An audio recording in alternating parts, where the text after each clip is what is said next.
Video हम शुरू करें उससे पहले एक बहन की शंका है। वैसे तो बहुत सारी शंकाएं दास के पास आती हैं व्हाट्सएप पर, लेकिन ज़्यादातर शंका ऐसी होती हैं कि उनके समाधान वो भाई बहन खुद भी निकाल सकते हैं, लेकिन उसके बावजूद भी मुझ पवन दास के पास लिख लिख कर भेजते हैं, तो दास उचित नहीं समझता उनके जवाब देना।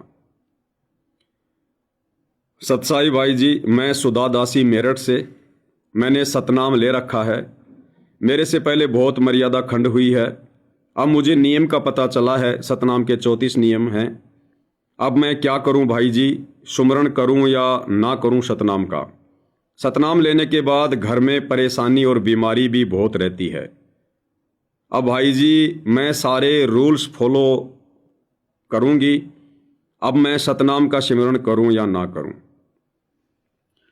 देखो बहन जी, यदि आपने बरवाला कांड के बाद काल प्रेरणा से ये जितने भी सतलोक आश्रम खुले हैं, नाम दीक्षा केंद्र खुले हैं, इन सभी केंद्रों पर जो अनाधिकारी भगत बैठे हुए हैं, जिनको अपने गुरुदेव की तरफ से नाम दीक्षा देने का, नाम शुद्ध करवाने का कोई आदेश नहीं है, टोटल मनमुखी ढमढमा चल रहा है। एक छोटी सी कॉमन सेंस की बात है भाई और बहनों, सतगुरु रामपाल जी परमेश्वर जी ने अपने विषय में बताया, अपने आप को छुपाकर एक भगत की भूमिका में, कि मुझे मेरे गुरुदेव ने, आदरणीय राम देवानंद जी ने सर्व संगत के सामने खड़ा करके कहा कि आज के बाद नाम दीक्षा ये रामपाल दिया करेगा। जो इसको अपना गुरु नहीं बनाएगा वो मेरा कुछ नहीं लगता। दादा गुरुदेव ने सारी संगत के सामने ये ऐलान किया था। इसको कहते हैं सतगुरुदेव जी के द्वारा अधिकारी नियुक्त करना, नाम दीक्षा देने का आदेश देना, इसे कहते हैं। और गुरु यदि किसी को अधिकारी नियुक्त करेगा तो 50 को नहीं करेगा, 25 को नहीं करेगा, केवल एक आत्मा को अधिकारी नियुक्त करता है। आज 500 से ज्यादा नाम दीक्षा केंद्र खुले हुए हैं। उन 500 नाम दीक्षा केंद्रों पर लगभग 2000 के आसपास सेवादार हैं। 2 दिन किसी की ड्यूटी लगती है, 2 दिन किसी की ड्यूटी लगती है। अब बताओ भाई और बहनों, सतगुरु रामपाल जी परमेश्वर जी ने किसको अधिकारी नियुक्त किया है डीवीडी से नाम दीक्षा दिलवाने के लिए? क्या 2000 को किया है? और जिनको डीवीडी से दीक्षा दिलवाने के लिए नियुक्त किया है तो किस तरह से किया है? क्या वो सेवादार हिसार जेल में गए हैं? सतगुरु रामपाल जी से प्रत्यक्ष आमने सामने होकर मिले हैं? क्या गुरुदेव भगवान ने उनको आदेशित किया है कि बेटा तू फला फला शहर के नाम दीक्षा केंद्र पर नाम दीक्षा देने के लिए नियुक्त है, मेरी तरफ से अधिकारी है? टोटल अनाधिकारियों की मंडली, छोटे छोटे बच्चे 10-10 साल के, 15-15 साल के, उन सेवादारों के बच्चे जिनके घरों पर वो नाम दीक्षा केंद्र हैं, जिनको ढंग से फ्रेश होके हाथ धोने का पता नहीं है, और वो लोगों के सतनाम की परीक्षा ले रहे हैं, लोगों के प्रथम नाम की परीक्षा ले रहे हैं। तुम्हारे नाम चलेंगे कहां से? पहली बात तो जितने भी नाम दीक्षा केंद्र हैं ये सतगुरु रामपाल जी के कलयुगी परिवार के अधीन चल रहे हैं। अब वो कलयुगी परिवार खुद ही मर्यादा में नहीं है, खुद ही नियम फॉलो नहीं कर रहा, राजनेताओं के पीछे हंडता फिरता है, आन उपासना में सहयोग करके, आन उपासना करके अपनी मर्यादा तोड़ के बैठा है। कभी छोटू राम धाम में चला जाता है, वहां पर 11-11 लाख रुपए दे देता है। छोटू राम धाम जो कभी भारत के जो है वो गृह मंत्री रहे हैं, जो किसानों के मसीहा कहे जाते हैं, छोटू राम जी, उनके धाम में जाकर कई लाखों में चंदा देता है सतलोक आश्रम वो धाम बनवाने के लिए। तो मर्यादा रह कहां गई? छोटू राम की जयंती पर जाकर मान सम्मान करवाते हैं संत रामपाल जी के बेटे, मर्यादा रह कहां गई? परशुराम की जयंती में जाकर आन उपासना में सहयोग करते हैं, संगत से करवाते हैं, मर्यादा रह कहां गई? नकली कबीर पंथियों के साथ मिलकर कबीर जयंती मनाते हैं, मर्यादा रह कहां गई? अयोध्या में जाकर राम पुजारियों के लिए भंडारा लगाते हैं, मर्यादा रह कहां गई? तो अनाधिकारी लोग बैठे हुए हैं। तो सतगुरु रामपाल जी के कलयुगी परिवार के आदेशों से इन सभी नाम दीक्षा केंद्रों पर अनाधिकारी लोग बैठे हुए हैं। अब भाई और बहनों, जैसे ही किसी का नाम खंड होता है, क्योंकि नाम तो खंड होगा ही, जब आपने नाम ही सतगुरु रामपाल जी से नहीं लिया है, आपने नाम उस व्यक्ति से नहीं लिया जो अधिकारी है। अनधिकारियों से नाम दीक्षा लोगे, तुम्हारी नाम दीक्षा कैसे पूर्ण मानी जाएगी? तो कुछ दिनों में काल प्रेरणा से मर्यादा टूटने लगती है। मर्यादा टूटती है तो उनको दिक्कत होती है। फिर वो नाम दीक्षा केंद्र पर जाते हैं कि भगत जी मेरा तो प्रथम नाम खंड हो गया। फिर वहां जो सेवादार साहब बैठे हुए हैं, वो सेवादार क्या कहेगा? प्रथम नाम शुद्ध करवाने से पहले आपके प्रथम नाम की परीक्षा लेगा कि भगत जी बताओ, नाम बताओ, आपको याद है कि नहीं है? वो कमल बताओ, कौन से नाम का कौन सा कमल है? मूल कमल में कौन रहता है? स्वाद कमल में कौन रहता है? हृदय कमल में कौन रहता है? इस प्रकार से पूछेगा नाम शुद्ध करवाने से पहले। और आप मूर्ख भाई बहन उनको सारे नाम बता देते हो। अरे विचार किया आप लोगों ने? जब सतगुरु रामपाल जी अपने भगत को नाम दीक्षा दिया करते हैं, तो नाम दीक्षा देते समय सतगुरु रामपाल जी अंत में भगत को आदेश देते हैं कि बेटा ये नाम आपने किसी को बताना नहीं है। इस नाम का आपने किसी के सामने जिक्र नहीं करना, अन्यथा आपका नाम खंड हो जाएगा, आपको फिर लाभ नहीं मिलेगा। अब गुरु का तो आदेश ये है कि ये नाम आपने किसी को बताना भी नहीं है अपने गुरु के अलावा। और इन नाम दीक्षा केंद्रों पर जाकर अपने जैसे 2 कोटि के उन जीवों को, उन भक्तों को, उन सेवादारों को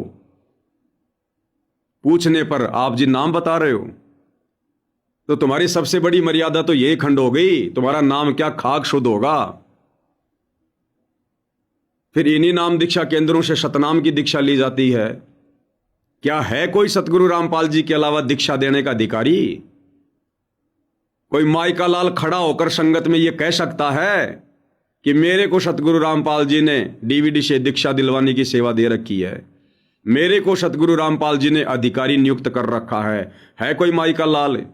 क्या सतगुरु रामपाल जी का भाई, उनके दोनों बेटे, उनकी दोनों बेटियां, उनकी पत्नी, उनके परिवार का कोई भी सदस्य क्या सीना ठोकर वीडियो बनाकर यह कह सकता है कि मेरे को संत रामपाल जी ने डीवीडी से दीक्षा दिलवाने के लिए अधिकारी नियुक्त कर रखा है? और यदि नियुक्त कर रखा है तो फिर वो लोग क्यों नहीं दे रहे? ना सतगुरु रामपाल जी का भाई दीक्षा दिलवा रहा, ना उनके बेटे दिलवा रहे, ना उनकी बेटियां दिलवा रही। इन्होंने और अपने एजेंट खड़े कर दिए हजारों की संख्या में। तो टोटल भाई और बहनों धार्मिक धंधा चल रहा, टोटल धार्मिक धंधा। फिर आपका शतनाम भी खंड होगा, क्योंकि मर्यादा में तो रह ही नहीं सकते, गुरु का आशीर्वाद होता ही नहीं है। आपने गुरु की शकल देखी नहीं है और आप चले नाम दीक्षा लेने। अभी थोड़े दिन पहले की बात है, दास कहीं हरियाणा में सेवा में गया हुआ था, तो दास जहां पर रुका था उन भक्तों ने बताया कि हम भी पहले इन आश्रमों में जाते थे।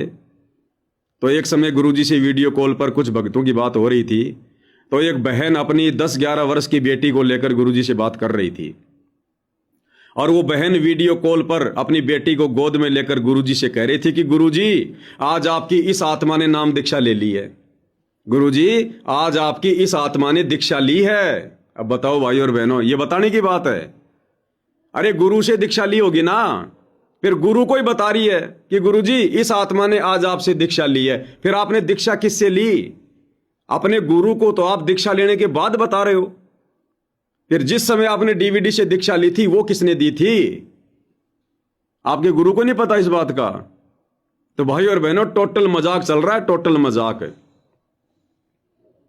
फिर वो शतनाम शुद्ध करवाने के लिए जाएंगे, फिर वो सेवादार पूछेगा अनाधिकारी, हाँ भाई प्रथम मंत्र सुना, हाँ भाई सतनाम सुना, उसको प्रथम नाम भी सुनाओगे, सतनाम भी सुनाओगे। तुम्हारी सबसे बड़ी मर्यादा तो यहीं टूट गई। क्या खाक शुद्ध करवाया तुमने नाम को? तो टोटल ये वर्तमान में काल प्रेरणा से पूरा ढमढमा चल रहा है। तो बहन ने जो सवाल किया है कि मुझे सतनाम मिला हुआ है लेकिन जब मैंने सतनाम लिया तो मुझे सतनाम के 34 नियम नहीं बताए गए और मैंने बहुत सारी मर्यादा खंड की। अब मैं क्या करूं, सतनाम का जाप करूं या ना करूं? तो देखो दास तो यही प्रार्थना करेगा कि जो प्रथम नाम है जिसमें 7 मंत्र हैं और जो शतनाम है जिसमें 2 मंत्र हैं, जो वर्तमान में इन शतलोक आश्रमों में दिए जाते हैं, नाम दीक्षा केंद्रों पर दिए जाते हैं, नाम तो सही है, नाम में कोई दिक्कत नहीं है, प्रथम नाम और शतनाम तक बिल्कुल सही है, परंतु इन लोगों को आगे दीक्षा दिलवाने का अधिकार नहीं है। तो यदि आपके नाम भली भांति काम कर रहे हैं, आपको कोई दिक्कत नहीं है, तो आप इन नामों का जाप कीजिएगा, जो भी विधि गुरुदेव भगवान ने जाप करने की बताई है। प्रथम नाम तो आपने जाप करना ही करना है, यदि आपने ले लिया है तो काम तभी करेगा जब मर्यादा में रहोगे। मर्यादा कब बचेगी? जब आप इन आश्रमों में जाना छोड़ोगे, इन आश्रमों में दान धर्म ज्योति पाठ का पैसा देना छोड़ोगे, तब आपकी मर्यादा बचेगी, तब आपका प्रथम नाम काम करेगा। यदि किसी को शतनाम का जाप करने में दिक्कत आ रही है, जिन्होंने 2014 बरवाला कांड के बाद लिया है, यदि शतनाम का जाप करने में दिक्कत आ रही है तो 2 ही विधि हैं।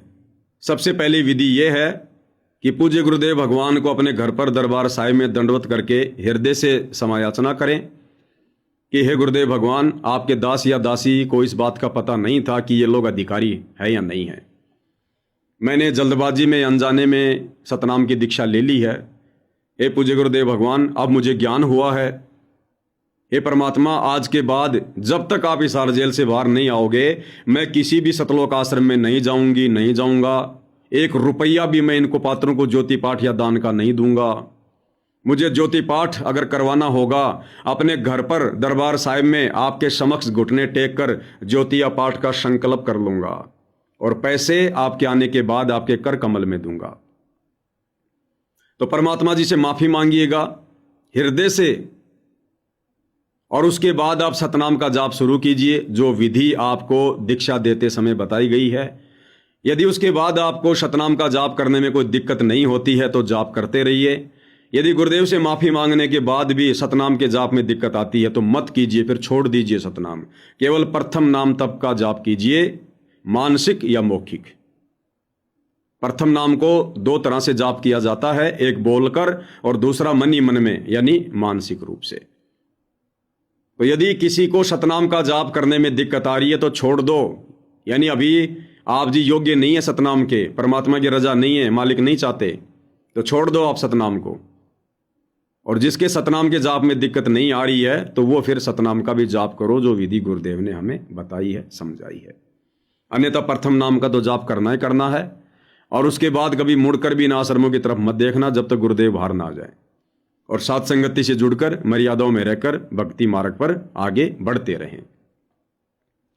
तो ये स्थिति बहन के साथ, बहन परमात्मा से माफी मांग लो, समय याचना कर लो, उसके बाद सतनाम का जाप करो। अगर जाप करने में दिक्कत नहीं आ रही है तो करते रहो, दिक्कत आ रही है तो छोड़ दो। बहन जी, आप कह रही हो कि सतनाम लेने के बाद मेरे घर में दिक्कत होने लग गई, परेशानियां होने लग गई, बीमारियां बढ़ गई, तो बहन जी अगर अनधिकारी से दीक्षा लोगे तो बीमारियां बढ़ेंगी, परेशानियां ही होंगी। तो यदि उसके बाद भी दिक्कत आती है तो छोड़ दो, अन्यथा सतनाम का जाप आप करती रहो। और दिक्कत आ रही है तो छोड़ दीजिए, प्रथम नाम का जाप आप करते रहिएगा।